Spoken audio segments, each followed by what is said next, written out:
Alan, it's great to be with you. Thank you for having me. I guess if we could just start maybe with Obamacare. I guess our biggest disappointment in 2017 was failing to repeal Obamacare. And, after repealing only the individual mandate, 99% of it's still intact. And it's killing jobs, it's closing businesses, driving up premiums, just as it always was. So what approach should Congress take now to give America some relief? Since we couldn't get enough votes even for reconciliation to repeal it, should we now try for a piecemeal approach and unravel it thread by thread? Well, you're absolutely right that finishing the job on Obamacare remains the biggest uncompleted promise and uncompleted priority for the congressional majorities and for the new administration. And I think we need to keep at it until we finish the job. My view of it as we started 2017 is there were four major priorities, and those were tax reform, regulatory reform, Obamacare, and judges. And of the four, I think we ended the year with strong victories on tax reform, strong victories on regulatory reform, strong victories on judges, and on Obamacare, we didn't get the job done, but we did repeal the individual mandate, which is a big deal, and that's right. Something I led the fight for in the Senate to include that in tax reform. And what we should do in 2018 is go back at it. The challenge is to get the 50 Republicans. We were close in 2017, going right at the heart of Obamacare. We got to about 46, 47, 48, but we didn't get to 50. I'm continuing to work with the Republicans who were no votes, trying to get them to yes, trying to find common ground. And I think the way we get it done, is along the lines of what you suggested. I think we should build from the bottom up, looking at consensus reforms that bring Republicans together and that go directly at the harms Obamacare is causing. And the most significant harm Obamacare has caused are skyrocketing premiums. Average families' premiums have risen over $5,000 a year, and the way we address that is more competition, more consumer choice, more consumer freedom. You give Texans, you give Americans the ability to choose what coverage you want rather than having the federal government dictate what you have to buy. Yeah, we got to make sure that they don't, in the meantime, prop it up with more subsidies, either to insurance companies or individuals. We got to end the subsidization of Obamacare. Yes, and I think, and I think it would be an enormous mistake if Congress steps in with multi-billion-dollar subsidies to insurance companies without addressing the millions of individuals who've been hammered by Obamacare. And I think also I'd love to see one of the next things that if we do take this apart block by block, I'd love to see them get rid of the employer mandate and all the tracking requirements, that go with that. And of course, I know you'd agree with me that we definitely need to allow people to buy their plans through associations. Absolutely, and both of those are examples of, I mentioned a minute ago, building from the bottom up with consensus reforms. Ending the employer mandate is one of those consensus reforms that I think we can get 50 Republicans together on, and the employer mandate is one of the biggest job killers still facing our economy. Likewise, association health plans. We've seen the Trump administration make positive steps forward on the regulatory side with association health plans, but we can go even further through legislation. And the big advantage of legislation is if you codify it, if you pass it through Congress and sign it into law, that means a subsequent administration can undo the gains we're getting. One thing, too, I wanted to ask you about, the tax plan. We're really pleased that we did get this Jobs Act, the tax plan passed. But do you think we'll see any further flattening of the tax brackets, any further simplification of the tax code? I hope so. I think there are a lot of very good things in this tax cut and a lot of reasons for conservatives, for Texans to be very gratified. Cutting the corporate tax rate down from 35%, the highest in the developed world, down to 21% is powerfully pro-growth, designed to bring jobs back to America.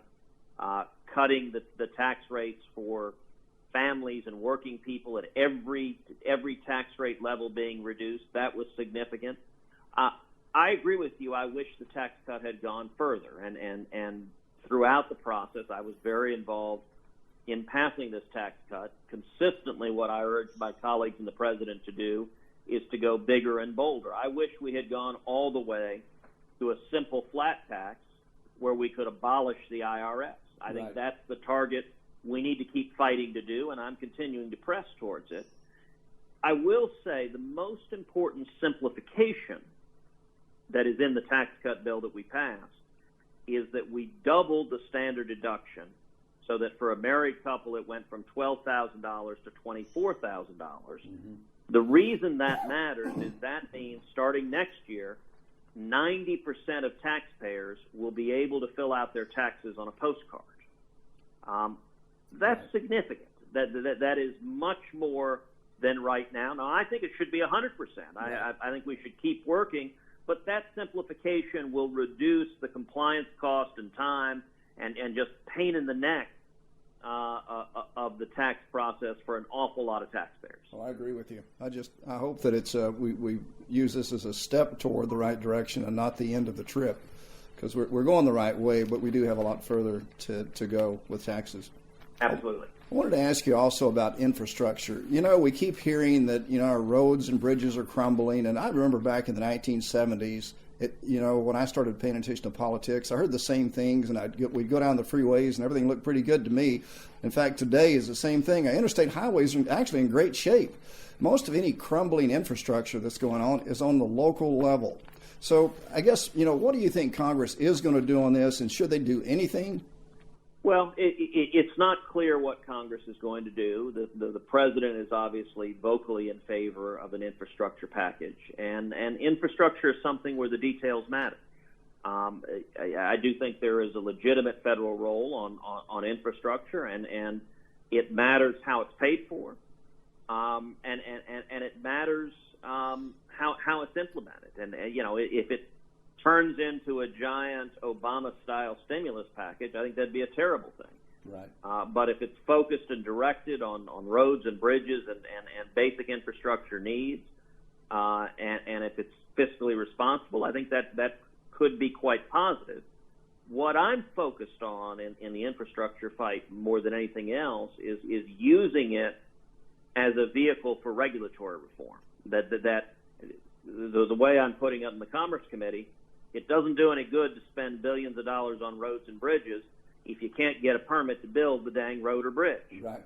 And reg reform is something that the Democrats can be expected to oppose and filibuster as a freestanding reform, but it may be that attaching it to an infrastructure bill where they have an interest in passing it as well, that they might be willing to go along with significant reforms that pull back on the job-killing regulations. Yeah, good point. On this family leave thing, I wanted to ask you about that. Hopefully there's a zero chance that the family leave bill will pass Congress, that any family leave bill will pass it. Do you see what do you see for the prospects of a family leave bill? I don't know the answer to that. The president leaned in pretty hard in support of it during the State of the Union address, and if you noted, the reaction from Congress was pretty muted to the president's support of that. That's another area where I think the details matter. One of the elements actually in the tax bill is it improved the tax treatment for small businesses. If businesses choose to give paid family leave, the tax bill improved their tax treatment. I think that was positive and beneficial. We would love to see a scenario where more people are getting paid leave because their employers are providing that. That would be a good and positive thing. But if it's a government mandate that's just driving up the cost for small businesses and killing jobs, that's not a positive thing. And so I think the way the tax bill addressed it was the right sort of approach, and we'll see what the president and the administration push in terms of the specifics. I think that'll that'll have a big impact on whether Congress moves forward with it or not. Right. Yeah, it is good when an employer has enough money and they can provide it, but there are so many companies that are just barely making it, and it would actually close some of those down. So we just don't want the same kind of situation we had with Obamacare. You know, we just had this horrible mass shooting here at Parkland, in Parkland County High School, and of course the liberals are singing the same old tired song that somehow taking guns away from law-abiding citizens is going to stop criminals from committing crimes. You know, should we have any concerns now that Congress may really be trying or may decide to move on infringing our rights to bear arms? I think we should always be concerned about that. The way we preserve our rights is by being vigilant and defending them. And it is predictable. Every time there is a mass murder, you see Democrats and you see the media cheerleaders pushing not to go after the criminals. That never seems to be the focus. Instead, pushing to try to undermine the Second Amendment rights of law-abiding citizens. You know, Alan, you and I and everyone in this country was horrified by what happened in Parkland. I mean, as parents, it's the ultimate nightmare of a mass murderer targeting kids. It is the very definition of evil. But the answer to that, as you noted, is not restricting the Second Amendment rights of law-abiding citizens. That doesn't stop crime. And in fact, if you look at the jurisdictions with the toughest gun control laws, you look at cities like Chicago and Washington, D.C., they often have among the highest crime rates and among the highest murder rates because it's not very complicated. If you disarm law-abiding citizens, that ends up making it easier for criminals to prey on them. It makes them more vulnerable to violent crime. And the approach instead that we should be focused on is not restricting the freedoms of law-abiding citizens, but rather targeting felons and fugitives and violent criminals and coming down on them like with a ton of bricks.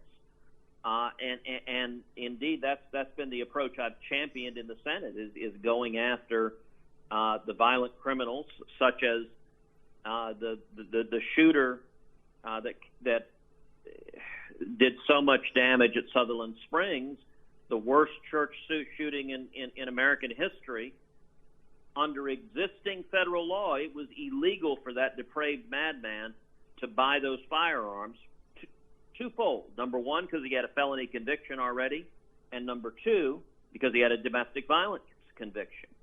But the problem was the Air Force, under President Obama, didn't report his convictions to the database, and so he cleared the background check. We need to focus on making sure that criminal convictions are in the database and making sure that if a felon or fugitive tries to illegally buy a gun, that they're prosecuted and put in jail. Absolutely.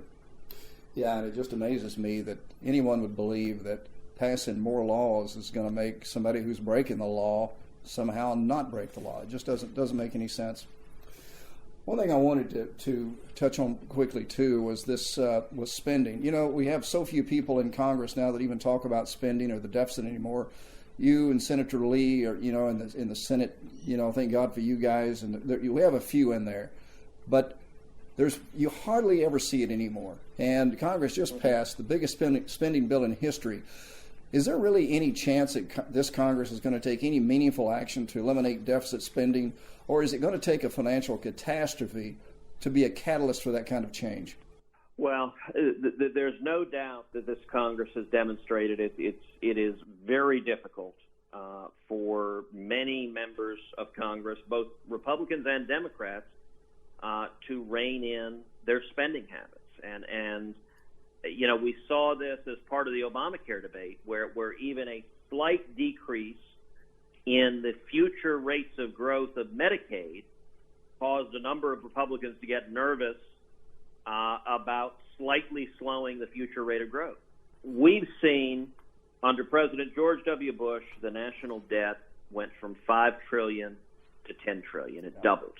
Then under Barack Obama, it went from $10 trillion to $20 trillion. It doubled yet again. Obama alone drove our debt up more than the preceding every president combined before him. And as you know, the Tea Party arose in significant part out of frustration for that explosion in debt and government spending and power and regulation and taxes. Absolutely. And I think the answers to it are really twofold. One, which we are seeing progress on, is economic growth. The most powerful tool for turning around deficits and debt is getting the economy out of the Obama era 1% and 2% stagnant growth, getting it back to historic growth levels 3%, 4%, 5%. That has a profound impact in terms of decreasing federal expenditures and increasing tax revenues from growth, not from higher tax rates. And so I'm encouraged by the victories we're seeing on tax reform and regulatory reform, because those are the two most powerful levers for economic growth. Secondly, what we need in Washington, I believe, is structural reform, such as a federal balanced budget amendment and a term limits amendment. Yes. That both of those structural reforms would have a powerful impact, helping get more Republicans being willing to stand up and limit this out-of-control spending. Yeah, I'm with you, 100%. Well, Senator, is there anything else you want to share with us about anything coming up in 2018 that you think we should know?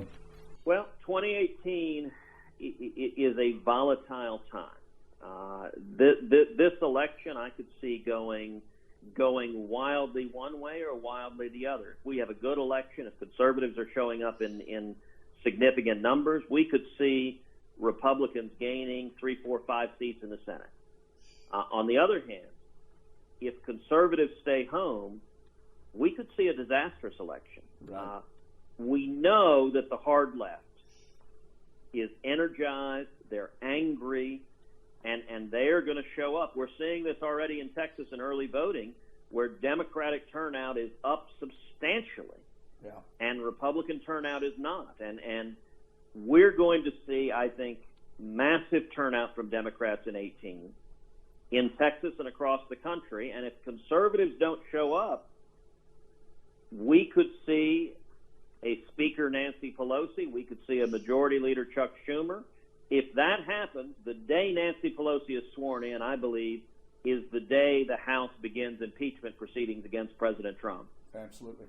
And if conservatives stay home in Texas, we could lose Texas. Texas could turn blue. And so I think it is hugely important for conservatives to show up, to be engaged, and that, in 2018, I'm at the top of the ticket running for re-election, and so I'm devoting a lot of time to trying to turn conservatives out, because if we stay home, the damage to the country could be enormous.